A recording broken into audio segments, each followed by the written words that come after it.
Hey guys, welcome to the Bodhi tree where enlightenment is guaranteed. Now, most of you are familiar with the admission process for masters or PhD, but there is one crucial thing that most of the students do not understand, and that is the importance of SOPs and LORs. Now, usually in India, the admission process is quite simple. You clear the exam, you get a good rank, if required, give an interview, and complete the admission process. The idea of SOP and LOR gets introduced to most of us for the first time during the master's application. Now, in order to understand the importance of these documents, we need to understand the reason behind it. There are two questions which we will try to answer. Why are SOP and LOR so important and what do they showcase? Now, while submitting the university application, you are submitting a lot of information. Your exam scores, information on your education and achievements, your professional accomplishments, all of which try to paint a picture of the intellectual capabilities that you have. But that is not the only aspect that the admission committee is looking at.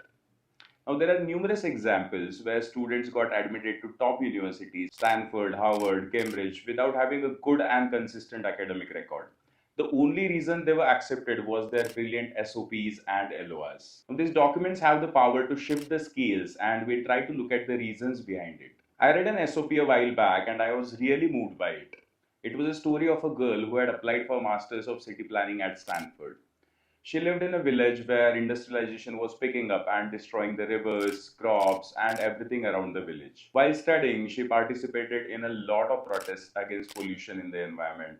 So, as she grew up and completed her bachelor's, she started a website to make people aware of the long term effects of industrial waste and its impact on the environment. The website had a lot of subscribers, organizing protests, coming up with solutions and suggestions to the government. While managing the website, she understood that the problem is in the policies and infrastructure planning by the government, and she decided to learn more about city planning by applying to Stanford.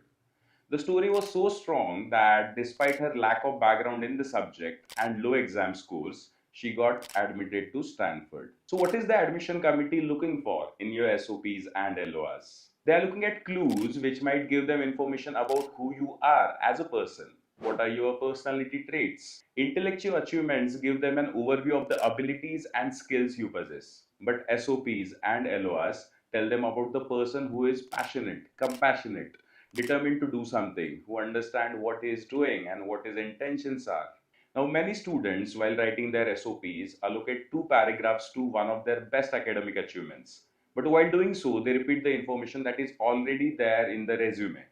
You get 1,000 words to write your SOP, and usually students waste 500 words on repeated information. SOP is about storytelling. Your story about helping kids is more important than an NGO certificate.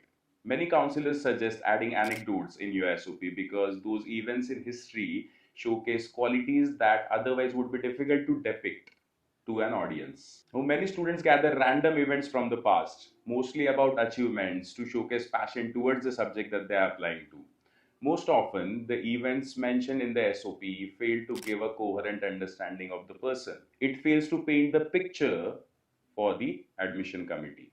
A good story takes you on a journey and makes you curious. If you watch a 3-hour movie where random scenes are presented without much significance to the moral of the story, you say that the direction is mediocre or not great. The same logic applies to your SOP as well. So, my suggestion is to not try to list down achievements in life and make a mediocre story out of it, but rather make a great story and try to fit in elements of your life relevant to the story.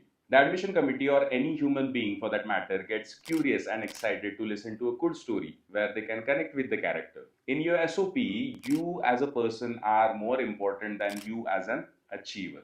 Now, I can write any fictional story I want and would still be accepted. Well, no, that is where LORs come into the picture. LORs back up the story that you want to tell. LORs act like evidence for your story. If your professor or previous employer aligns with the story that you want to tell, then yes, it indeed becomes a very strong application. But again, LORs are not there to back up your academic record, but rather to back you up as a person. Now, if you want to know more about SOP or LOR writing, visit the Bodhi Tree website and understand the steps in details to build your story. Thank you for watching the video. Don't forget to click on the like button if you haven't done it already. Also, subscribe to the Bodhi Tree channel for latest updates in the realm of international exams, Click on the bell icon to get notifications and stay tuned for more educational videos like this one.